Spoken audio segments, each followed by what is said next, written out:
Hi there, welcome to my kitchen. My name is Santiago Martínez and I'm the master carver and brand ambassador of Cinco Jotas. And I'm here because I would like to prepare some videos to show you the craft of carving ham and to share with you some top tricks. To carve ham, we are going to need three things. A ham, obviously, but also a sturdy and reliable ham stand and a set of three very sharp knives.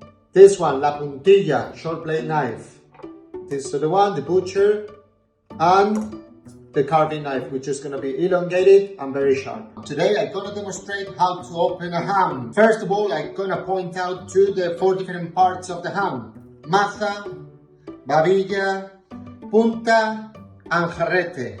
From Cinco Jotas, we are going to recommend to open always the ham from the maza because you're going to get one of the nicest slices of the ham, because it's going to be more enjoyable, because in order to preserve the ham safe in the best conditions is always the best option. So we are going to use the butcher knife to open the ham. 3 fingers below the elbow, this little bone sticking out.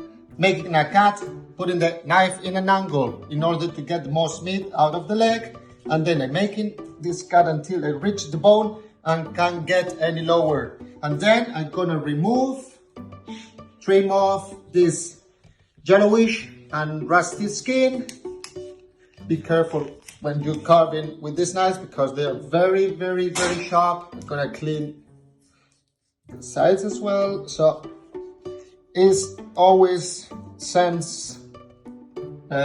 common sense the one you have to use in order to prevent the accidents in the house, because these accidents carving hams are very common and usually in Spain, especially in Christmas time. I'm using the versatility of the ham stand to trim a little bit in the sides in order to expose the minimum meat. So we always have to trim as much as we are going to need each time. So that is going to make the ham be kept in the best conditions for longer. Then we do the other side. Just 3 or 4 fingers below the opening line, exposing as much as we need.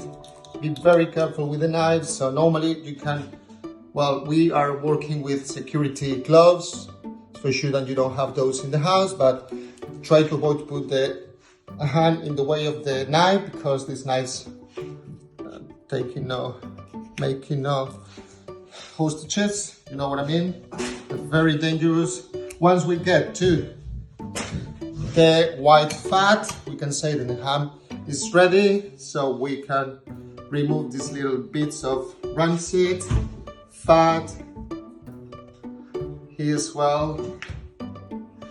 We cut the inside of the hip in order to avoid to put any rusty bit or yellowish bit in the plate. And now with the carving knife, we remove these first layers, and when the fat is white, we are ready to carve. So these slices can be used to protect the ham when we finish carving in the day, or also, well, if you want to use them for cooking, it's a good option. So pretty much the ham is ready to cut. Today I'm gonna show you how to carve ham like a professional. For that, you just have to follow 3 simple rules. First one, straight lines. We don't wanna see craters in the middle of the ham. Flat surface, plano, as flat as you can, no leaning to the sides, and clean bones. That is gonna get you the most yield out of the ham, avoiding any waste. My top tip to create the perfect slice is to use the heel of the knife, the part closest to the handle. Placing the knife onto the ham, applying a little bit of pressure with my thumb, gliding the knife towards myself, left to right, in a fluid motion to create the perfect slice. Here at the hook, the first slice is gonna be always carving away from myself. This way we will make the most out of our leg, this sensational 100% pure breed Iberico Cinco Jotas, and we will keep a straight line. Then we continue carving towards myself from the hock to the muscle.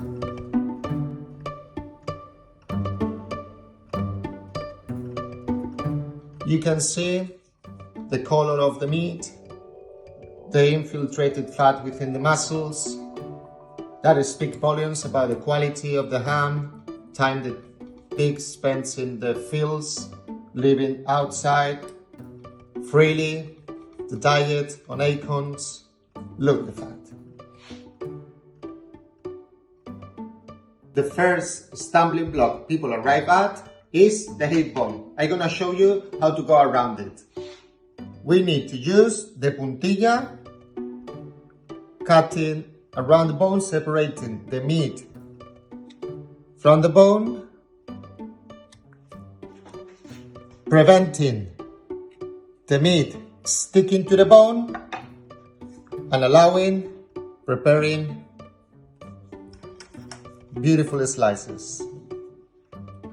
Here in the front, and with a knife in angle, sliding from the heel of the knife to the tip, this slice from la punta.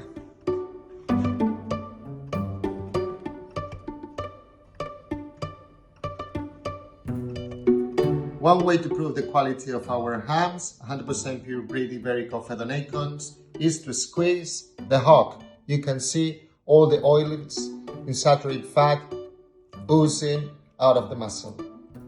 Accept no substitutes. As we carving, we are gonna find these white spots in the ham, so this is totally normal, this is edible, this is an amino acid, is tyrosine, is no bone, is no salt, is no acorns, as I say, normal in our hams. The second bone we are gonna bump into is gonna be the fibula. To continue carving, I'm gonna make a clean cut behind the bone, first slice against myself, rest of the slices towards myself. Next bone to appear is the knee bone. Same as before, a clean cut behind the knee bone, first slice against me, next slice towards me, creating 2 steps.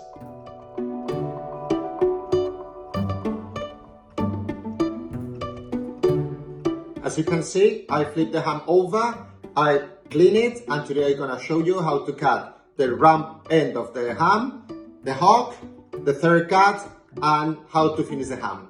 To carve this part of the ham, we will use the same technique of cutting that I showed you in the previous videos.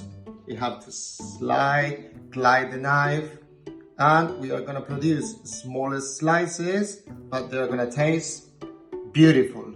This part of our ham Cinco Jotas is a culinary delight. The texture is firmer. The flavor in your mouth lasts longer, with an intensity that is unique and delightful.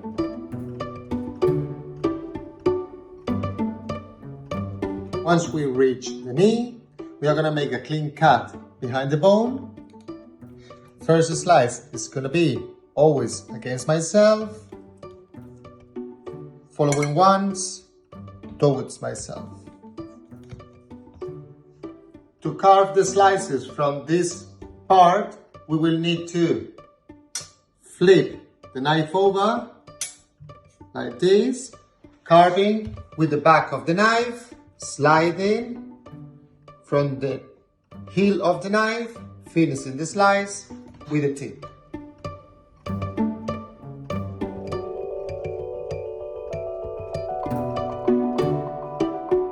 As we reach to the hip bone, and as previously demonstrated, we will use a sharp puntilla to separate the meat from the bone in order to make a clean cut that will achieve beautiful slices, making the most out of our ham. Now that we have the knee bone and the hip bone exposed, what I have to do is keep on carving until I find the femur bone. So let's crack on. Here we have the hock, one of my favorite parts, where the texture might be a little bit firmer, but the flavor is sensational.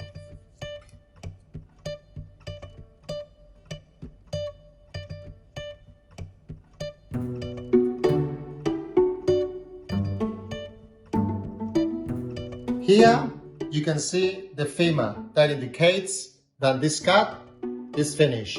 What we do is put in the ham on its side to begin with a third cut. The carving technique in this area is exactly the same as before. Press, you slide until you get the perfect slice with a big amount of fat infiltrate within the muscles. If you want to make a slice bigger, you incline the knife or you keep it closer to you. In this video, you can appreciate the smell of acorns and the esa. It takes us directly in a journey to Jabugo. Keeping the same angle of the knife, we will carve from the hip to the hock. In case we need to separate the meat from the bone, we will use, as usual, the puntilla to do it. Once I've completed the third cut, I'm going to show you the technique I use to access to this delicious meat by cutting and snapping the fibula.